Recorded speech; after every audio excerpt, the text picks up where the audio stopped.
A very warm welcome to the very last show of October. You will be seeing this tomorrow, which is the 1st of October, but it's the very last show. We're recording on Halloween, but we're not going to scare you. We're going to delight you because we have a real trick and a treat altogether. And that sounds very strange when I'm saying it, but it does make sense in my head anyway. There are many people in Gaelic Games, in sports in general, especially in Gaelic Games Europe, who give a huge amount of their lives and their energy and their blood, sweat, and tears to our organization.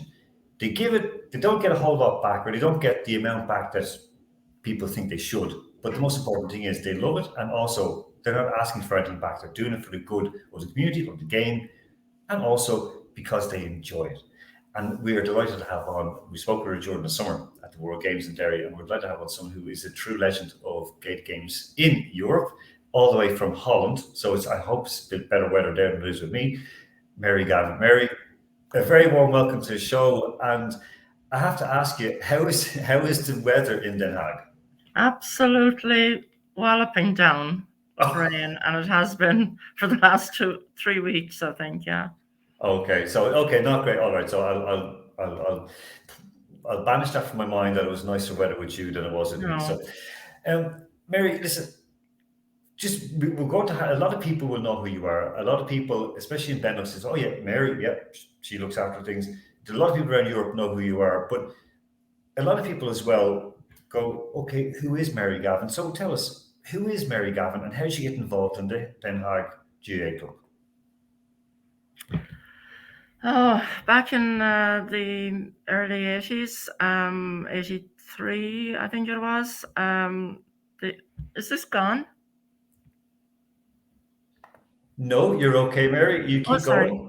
The Aer Lingus hurlers and footballers used to come over to the Hague to play matches against the lads living here and working in construction, and they used to play them, and maybe a team would come over from the UK or whatever the same weekend. And I was invited along by some of the Irish guys I had met in those early days to come along to one of the dinner dances or whatever. And then there was talks of an Irish club being formed, which was formed in 1984. And Tony Lynch from Monaghan, he ran ICDS at the time. He formed the Irish Club Netherlands with PJ Devereux and Tom Hillary and people from Aer Lingus and Enterprise Ireland and whatever. About 600 people attended the foundation of the Irish Club in Sassenheim in October 1984. So it'll be 40 years next year. I managed to escape being on the first board of that Irish club, but I was convinced by PJ Devereux and co to go on the board the second year, PJ Devereux and Tom Hillary. So I joined the board of the Irish club in 1986 as the sports officer. And in those days, we used to organise all sports from Gaelic football, hurling, soccer, rugby, tennis, basketball, badminton, golf, whatever. And that's how it started, really. Yeah, and then we used to invite teams from other countries to come and play against us, like Luxembourg being older than us. Belgium had sort of a setup there then, and Munich and many of the clubs that have come back again in the 90s after the European board was formed, or in 2000 actually. There was a team in Augsburg in those days and Dusseldorf. That's how it started, I suppose. When you look back, Mary, at that, I mean, it's a nice stretch of time as well. You can judge the development of Irish people and the Irish communities in Europe. and especially GAA in Europe. I just want to ask you just one thing, because this is kind of slightly off what we were planning to speak about, but how have you seen the development of Gaelic games in Europe, and how have you seen the uptake of people who are Gaels but not born in the island of Ireland? Well, it's fantastic now what's happening in Brittany and Galicia and Germany in particular, and I think Italy and all those countries where non-Irish people are, where other internationals are playing Gaelic sports, football and hurling, and the ladies camogie and ladies Gaelic football. It's amazing. In those days, in the 80s and 90s, it was only all men's teams. Like in the Netherlands, it would be more companies, ICDS, Philips, Eindhoven, Bampa Base or something like that it was called, MF Kent. They would all be the teams, and they'd have guys working in different cities around Holland. So you might have 8 Gaelic football teams at a tournament on a Saturday or Sunday, and you'd have maybe 4 hurling teams, maybe. But nowadays, when you see what we've just ran there a few weeks ago, the PanEuros, just Gaelic football, ladies, men's and women's, we had like 44 teams from all over Europe, from Scandinavia, Jersey, down to Italy, Galicia, France, Spain. Yeah, it's just wonderful, and all nationalities playing. It's amazing how it's come on. Yeah. Because again, I mean, we see it if it's on the European board or the county board. You can see how many different regions as well are forming, and the clubs are forming. We're well over 100 clubs at the moment, so it's terrific. Mm-hmm. Mary, one thing that attracts a lot of people in, I've heard this from people, speaking with them last week, interviewed people last week, and the one thing that they bring up that impresses them about the GAA, about Gaelic games in Europe, is community. Can you just tell people how that, like, you give us a feel of it, how it developed from kind of the Irish club and so on, but how has that, how has that been so successful in developing?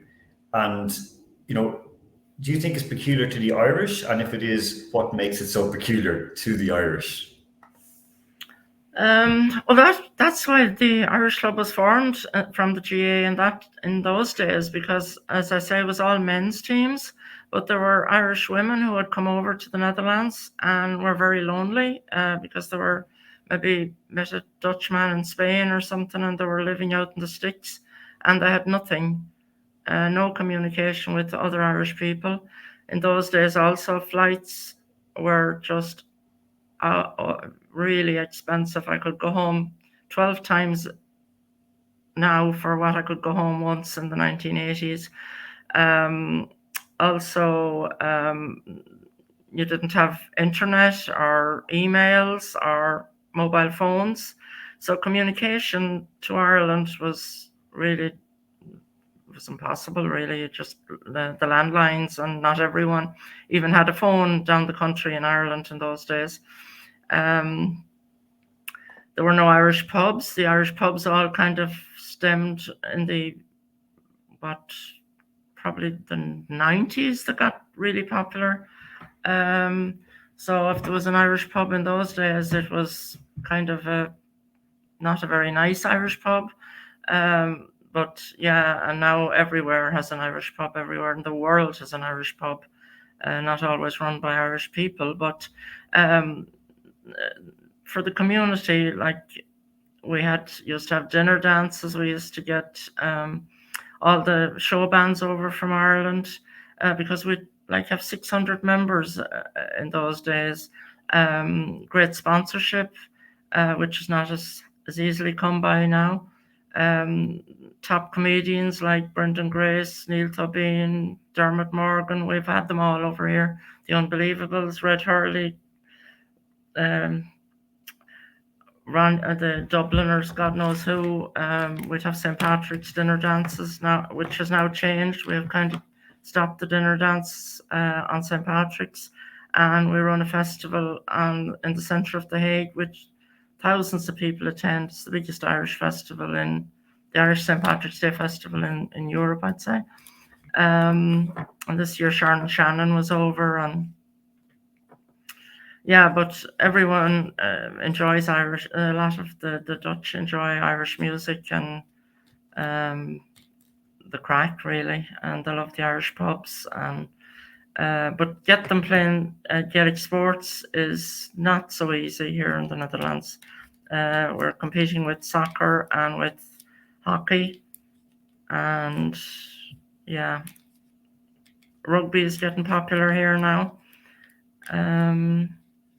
Yeah, so we celebrated all the Irish things: the Christmas dinners, the St. Patrick's, the Halloween, all that sort of stuff. We have kids Halloween parties, still run that for the GAA kids and the other kids.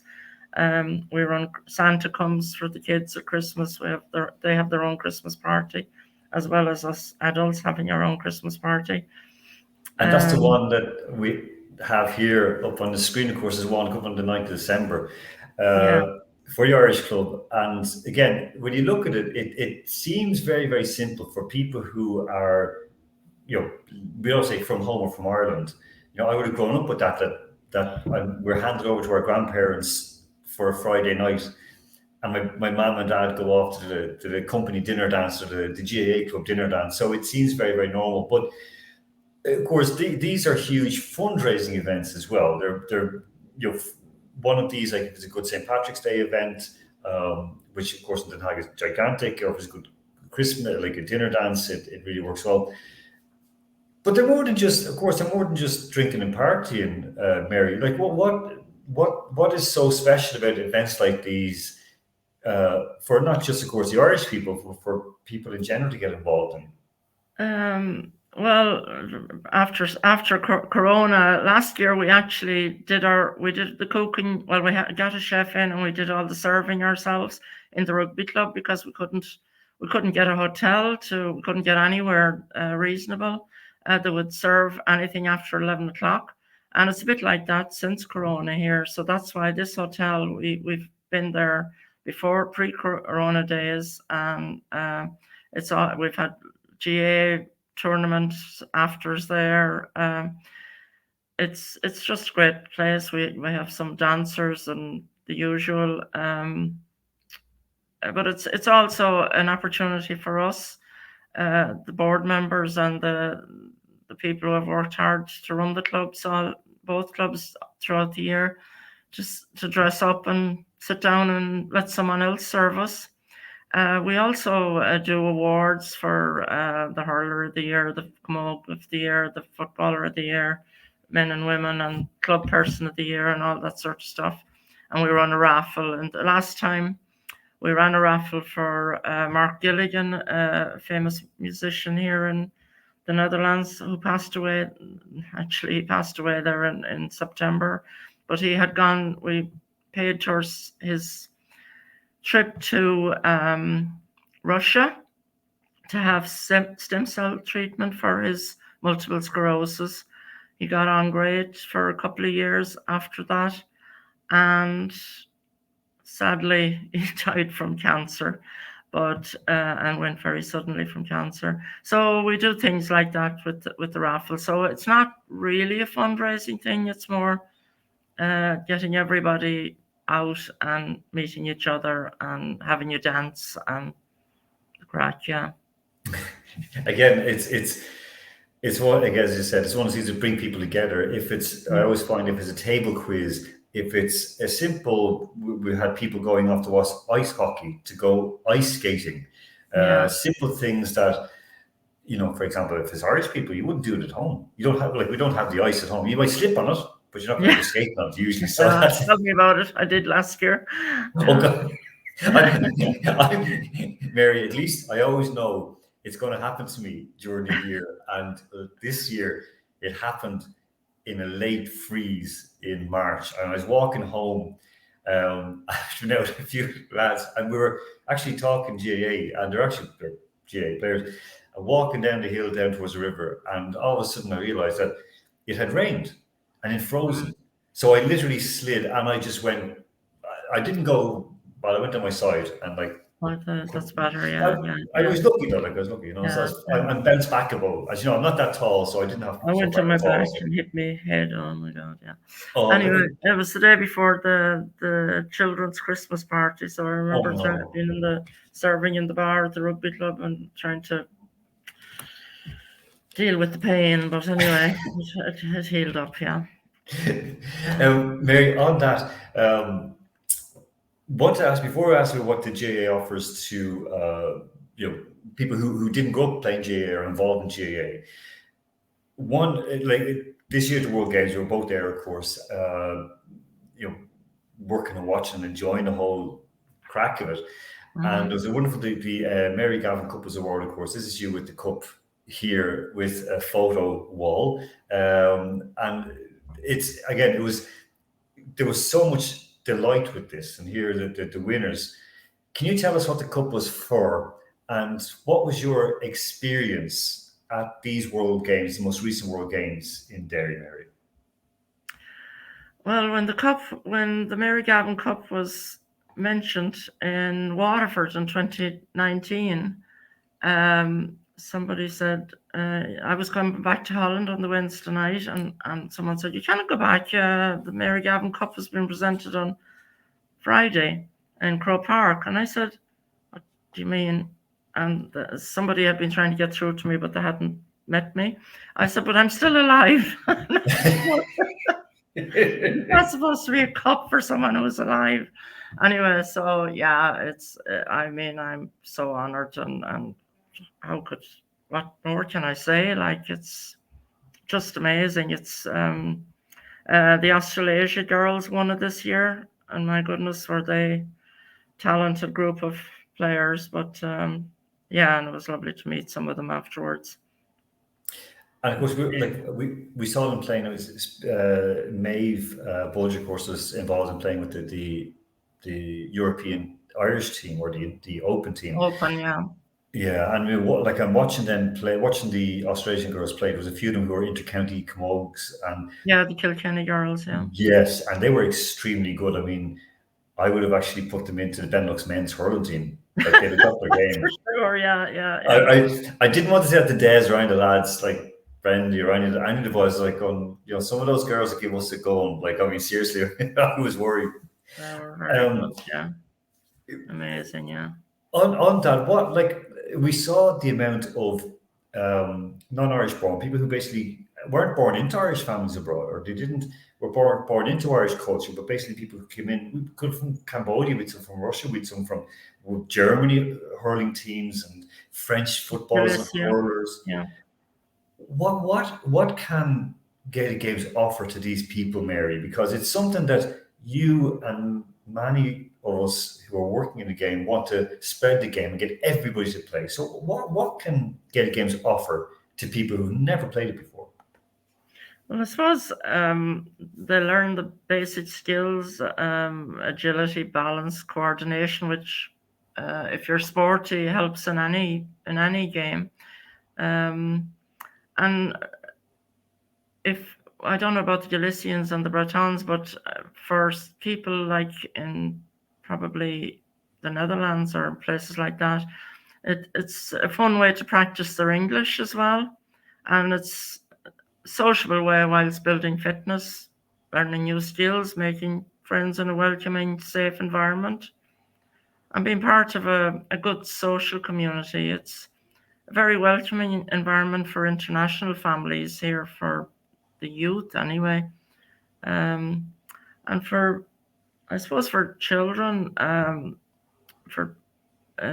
it's low commitment, because unfortunately here we have just training once a week, a few tournaments a year. So but I think it's the parents enjoy just coming along and meeting the other parents on a Sunday morning.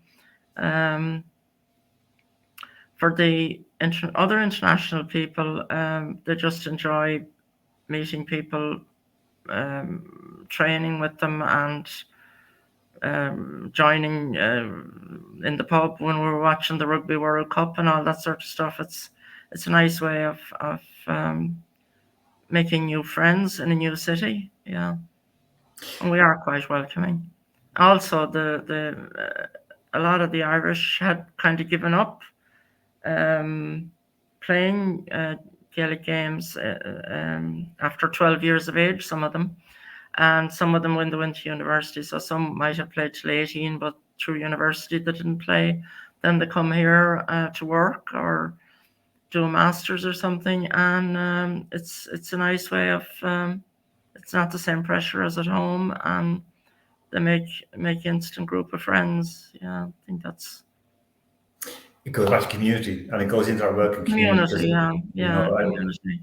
One of our lasses, she's now like yourself, she's our club secretary, and she put 2.5 years ago, she started playing Gaelic football, and so she would have been her third or 4 years second, just in her second year of university, or at the end of it. And she said that for over 2 years, she was living in a huge city, like 15, 16, 17, 18 million people. And she said, like, I never felt needed. And then I came to the Gaelic football training, and everybody recognized me. And the coaches were there, like a few of us who were there, even one of the Russian coaches, they would be welcoming. We'd say, and she said the most important thing was people remembered my name. Yeah, okay, now, I mean, isn't that amazing? Like, and this is a young lassie who also, well, Mary as well. And she just, she just felt very, very, and then she was training twice a week, and there was a bunch of training on her own, and then there was this huge involvement. So again, it's what we can offer. Before we begin to round up, there was a huge tournament many tournaments in Den Haag, in the Hague, and some of the things that we saw that you sent me photos of, and I have to say to people that when I get photos from people, and many times as a PRO, that people don't send you in information, or you have to chase it. There's people like Mary and a few others who actually send me in stuff that I can actually use to promote it, and also see lovely behind the scenes things, which is what we actually need to see. And one is something that, if this was in soccer or rugby recently, this looks great. And this is leaving the place as you found it, cleaning up. This is one of your lads. Mary, this is instilling the culture course after a tournament and getting people, like, we'll say young people, not just young people, people in general, to have a bit of responsibility. How important is this? And as you're speaking now, we're going to have a look, the other slides coming through, so people will be going, oh wait, where are these from? Mary can describe them as we go along. But how important is it to instill this kind of sense of responsibility in players and coaches and people who are involved in GAA clubs? Yeah, well, we always tell our players to leave the place as they found it. I mean, well, it's not 100% because we pay for cleaning as well. But we all the clubhouses, we asked for if there were brushes and stuff that we could leave things as we found them. And then we still have to pay 150 euros, 250 euros for a cleaner, but still, at least it's not 500 euros. So, yeah, it's important that, and we try and get a group of people to set up goalposts, different people to take them down, different people to check the pitches that there's nothing left on there. You have to have a team behind every tournament to do the horrible jobs, really.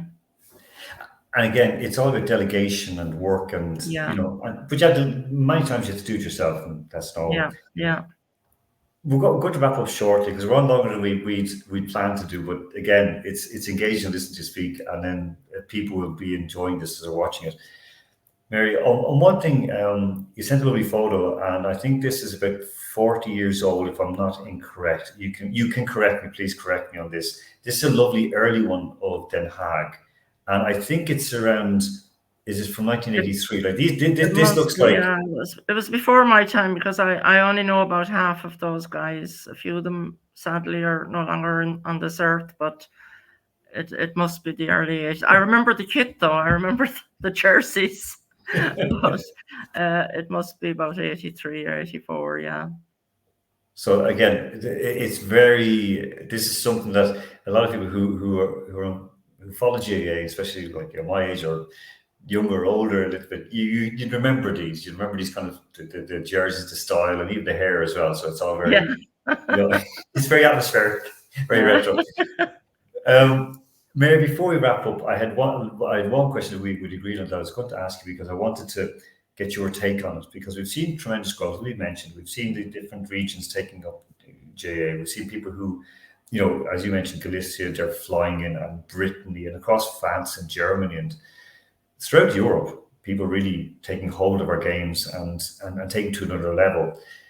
But I wanted to wrap up with, Mary, and to ask you a question that probably is it's very hard to answer in many ways, because in GGE it's very hard to, in a GAA in Croke Park you can't answer it. But what kind of steps do you reckon do GGE and the GAA, LGFA and Camogie Association, what do they need to do to keep growing the sports in Europe? Promotions. The big problem is people don't know what Gaelic games are at all. Like, very few. The number of people you meet, even when we were trying to book pitches for the PanEuros, they kept talking about, are you going to damage the pitches? It's rugby. When you say it's not soccer, they think it's rugby. You have to explain yourself over and over again. So I don't know how we could show it somehow on Dutch TV, for instance, or how you would get it, or maybe if we could put money towards developing it youth in schools or universities or something. If some schools are willing to take it on, then put money into those schools, that at least the youth, underage, you'd have competition. Kids need competition, and they don't have it, so they fall off when they're 14 years of age. So there's a big drop off, of course, at that age, as usual. I don't know. It's promotion, I think, is the big thing. People don't see it. We cannot, as a small club.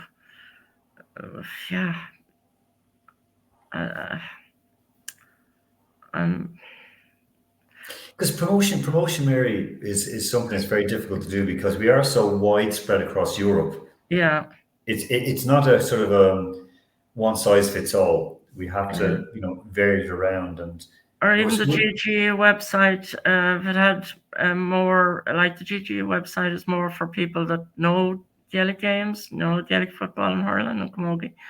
If it was sort of set up with all the rules and samples of good games, and from kids up to adults and ladies, and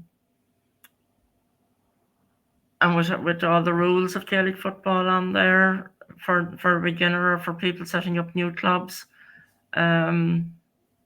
I think maybe that might be a start. Or, like, I mean, a Dutch person said to me, there's no word of this event on the GGE website.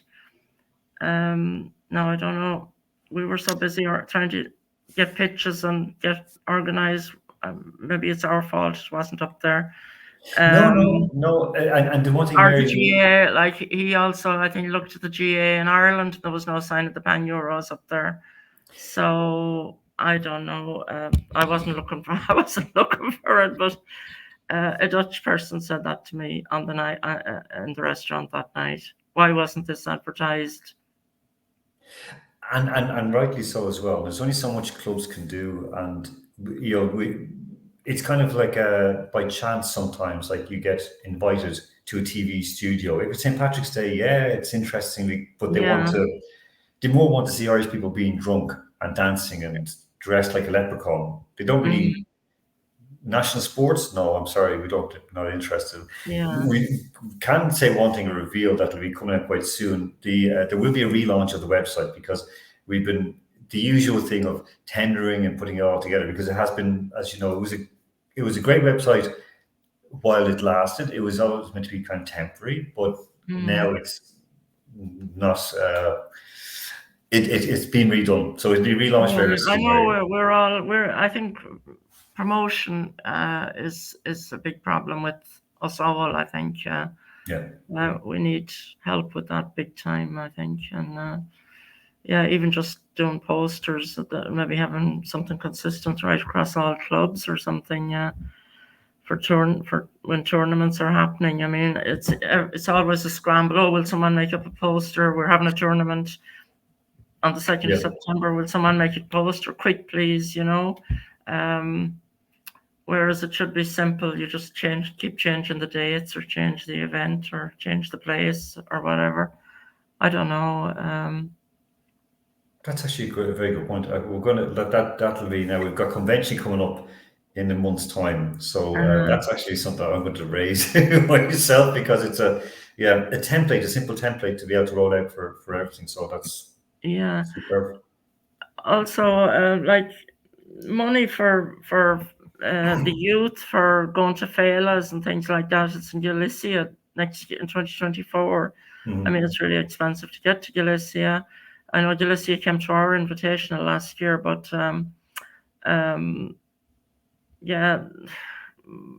appropriate funding sometimes for this DFA grant, for instance. I remember seeing like security and insurance and all that sort of thing. They're not things we need money for ever. I think I can't imagine having security for a children's tournament or something. Or it's I think it's something that I think we've to, as a unit, as a whole board, have to work on. And I agree with you as well, because the funding for youths, and it is those things where kids will naturally drop off. But you need to minimize it. And I do know that from studies that from professional sports, like so kids who come through these sports academies, I think it's only 1 out of 4 continue on to play at any level as an adult. That's that's 75% loss. And I think that the other thing that turns the girls away as well, we don't have enough girls at a suitable age to go to Ireland to Féile or whatever. And you cannot have them with the boys, so that's a shame as well. So the girls miss out on these events. I think the small amount of girls we have, I suppose, that are fit to go to those events. And I believe I heard from the youth the strategy. They had 5 pillars or something, and one of them was youth, and suddenly it's taken away. So the work that it's going to be taken away in 2024. So I don't know who took it away or why it's been taken away, but I think the people who have worked hard on that, Una and Pierce as well. Pierce and Una, I heard through our youth people that it's disappointing. It's something I know that there will be convention is going to be interesting this year up in Malmo, so it'll be very, very spicy, because there are a lot of things that have to be hashed out. And again, youth to the future. We've got 2 groups. We've got, or 3 sort of, I would say, like 3 streams for players. So again, I'm being very businesslike of where you can get your athletes coming in from. One is like you got your youth sections coming up, and that's you to develop that on. It's a long-term process. The only way to sustain it in Europe is through the youth. Exactly. Build on that, Exactly. You've got the people who come out to work or to study and they join in. That's great. And the third one is locals. So you've got to get a balance, but the whole time you need to be looking at the youth. And unfortunately, many clubs just don't have the energy, don't have the people, don't have the numbers, don't have the facilities. And it's very difficult. So it's a kind of but we fight on, and that's why we're here. That's why we're not giving up. We never give up. Just keep battling on. So otherwise, and we ask questions because we want to make it better. So Yeah, Right. yeah. On that note, thank you so much for joining me this evening. Thank you.